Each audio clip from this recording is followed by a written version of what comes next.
Hi there, it's Lukasz for the Tech Travel Geeks, and today we have a really exciting video for you. An unboxing and some first impressions of the POCO F4 GT, the latest high-end gaming smartphone manufactured by Xiaomi. We've just received it for review from the POCO UK team, so I'll just share some very first impressions after checking it out and taking it to the beach here in Edinburgh. Expect a phone setup and software video very soon, together with some video and photo samples after that. But today, let's start with... The box is the usual black and yellow color scheme. Not dissimilar to others like the POCO X4 Pro 5G or the M4 Pro 5G, both of which we featured on the channel recently. This one looks a bit more futuristic though, to match the gaming phone theme. There's the usual reminders that the phone comes with all the Google apps, as well as that 5G connectivity may vary. Nothing new here. At the bottom, there's some specifications. Turns out the review unit comes with higher specs. Happy days. But let's open it up. Inside, we get the yellow accessories box with the POCO logo in the center. Once I open it, there's the usual SIM ejector tool, a rather thin one this time. We'll be using it in the setup video coming up in the next couple of days. Then there's all the paperwork. Quick start guide, safety information and warranty, as well as a TPU case, which will come in really handy as I couldn't find any good cases available straight away on Amazon just yet. They'd have to be imported from China right now. The case has quite a few holes on the sides. Let's see what that's all about in just a moment. As a nice bonus, we got the USB-C to 3.5mm audio jack, which answers the question about the carriage port in this phone. However, when gaming, I'm not sure I'd want to be tethered with a cable, so it might make a bit of sense here. It's also good that they decided to add the dongle, as it's not common at all. Then, there's the phone with some of the highlight specifications, but we'll get there in a moment. Let's finish with the accessories first. And one of the highlights of the device is here, a 120-watt super fast charger. According to the manufacturer, the phone is supposed to charge the entire 4700 mAh battery in just 17 minutes, which is incredible. The charger is the same as the one in Mateo's Xiaomi 11T Pro 5G, so if you haven't checked his long-term review, make sure to do that. I actually charged the phone from 13% to full earlier today. I just went downstairs to do something, and when I got back, it was all charged. That's just brilliant. Speaking of which, the charging cable. Usually it's nothing special, but in this case we have one especially selected for a gaming device. This fast charging cable is at a 90-degree angle, so you can charge the phone while gaming without having a massive cable sticking out. Really great to see. I look forward to checking it out properly. It's also really long, around 1.5 meters or almost 5 feet. And finally, the phone itself. The review unit we got comes in stealth black, but there's also night silver and cyber yellow models if you prefer something more in your face. And the first thing I notice is it's definitely not a subtle device. In the tradition of POCO, this one makes a statement. We get what reminds me of an X shape on the back, like we've seen on a number of other POCO devices, but with a different flavor this time, reminding me of an hourglass. There's also a stripe which goes through the center of the phone and gets thinner in the middle, and you can actually feel it under your fingers. There's a similar hourglass shape on the camera unit itself, for some reason accompanied by two very random words, freezing and speediest. Please don't ask me what the poet meant when writing this. We'll discuss the cameras a bit later. There's also an RGB light in there, and you can actually control it in the software. It serves as a notification light for calls, messages, etc. Plus it lights up when in game turbo mode. We'll discuss this more in future videos. The design on the back is completed with the camera flash in the shape of a lightning. An interesting choice for sure. Looking more closely, it consists of two LEDs, but we'll have to see how it works. The back of the phone is made of anti-glare glass with a metallic look to it, definitely giving a futuristic vibe, matching a gaming device. You'll have to decide if you like it yourself. I can definitely see an appeal. But it's not just the looks that make this a gaming device. On the left of the device, or the top depending on how you hold it, there are two magnetic pop-up triggers. To use them, you have to first unlock them using two sliders next to them. I have to say, I wasn't expecting this, but it's definitely an interesting solution, and it's extremely satisfying just to play with them. Especially that you can enable different sounds when opening and closing them,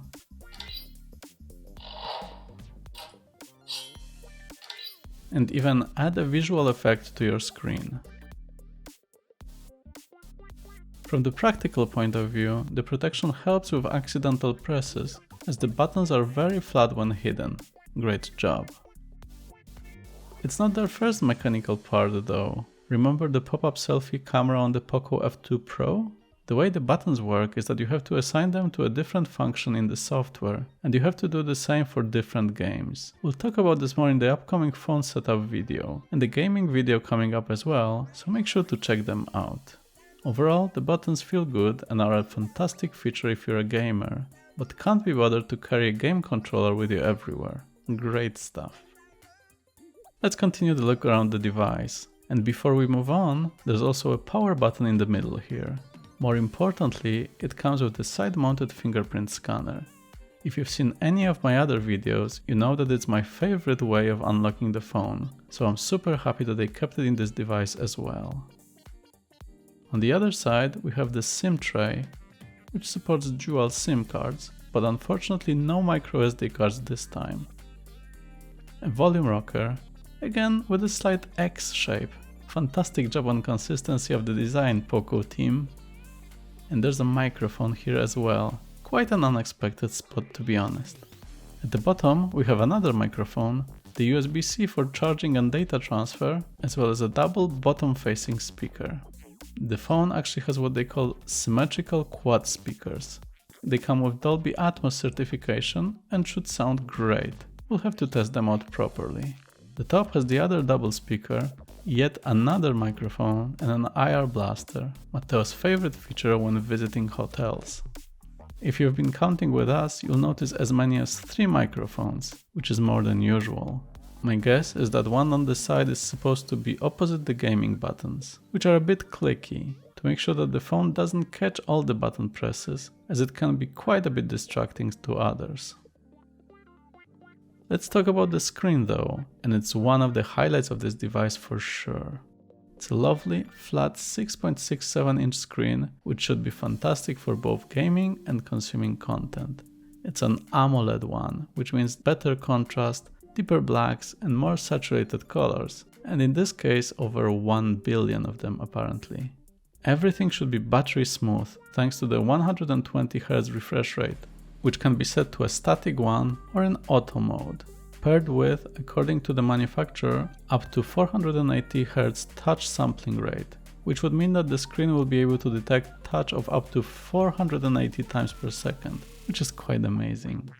The screen also supports HDR+ standard, which means that video and streaming platforms should have higher dynamic range and enrich the viewing experience. As with other devices manufactured by Xiaomi, this one also runs MIUI 13 in POCO's flavor. It's not very different from the one on Xiaomi devices, so if you've used a Mi, Redmi or POCO device, you'll be right at home. MIUI is built on top of Android 12, and as of writing, it's on March security update right now. If you want to learn much more about the software, make sure to check our upcoming setup video. Obviously, if we're talking about a gaming phone, it has to have top-of-the-line specifications. And that's the case indeed.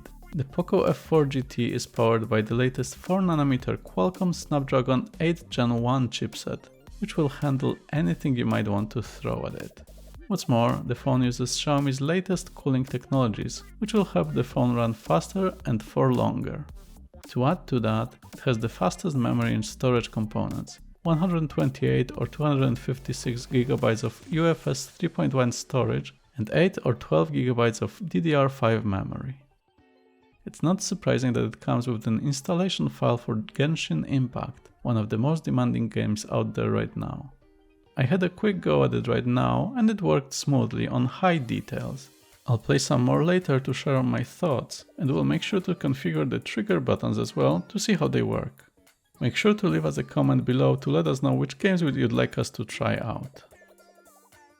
When it comes to connectivity, you'll get what you expect: 5G network access, Wi-Fi 6, NFC and Bluetooth 5.2, so you should be covered from this point of view. Finally, let's briefly talk about cameras. This time we got 3 lenses on the back: 64MP f1.9 main lens, 8MP f2.2 ultra-wide lens and a 2MP macro lens. Just after unboxing the device, I took it to a nearby beach here in Scotland and managed to capture a beautiful rainbow and a bunch of seagulls. The initial photos seem to be looking quite good so far, both from the main and ultra-wide sensor. Too bad there's no telephoto lens, as close-up photos of the seagulls would have been great. Also, I'm still not a fan of 2MP macro lenses, and the shot I tried didn't come out too great unfortunately. On the other hand, the 20MP selfie camera did a great job, both in normal mode and in portrait mode, so I'm quite happy with that so far. I'm planning to take this phone on my first beach holiday in years in Portugal, so expect some photos different than our usual Scottish landscapes.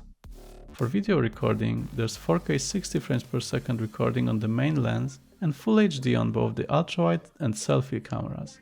So again, we'll have to check it out soon. Look out for a video sample coming out in the near future.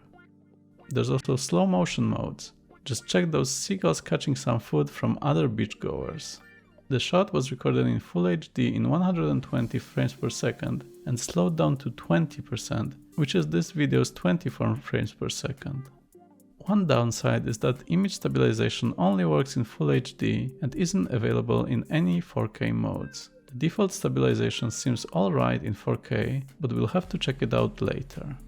And that's it for this unboxing and first impressions of the POCO F4 GT smartphone. So far I'm really excited to check it out for a bit longer, especially the trigger buttons, the overall performance of this phone and the cameras, which seem better than I expected.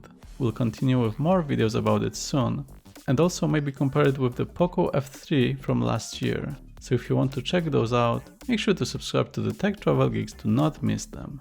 But for now, thanks for watching.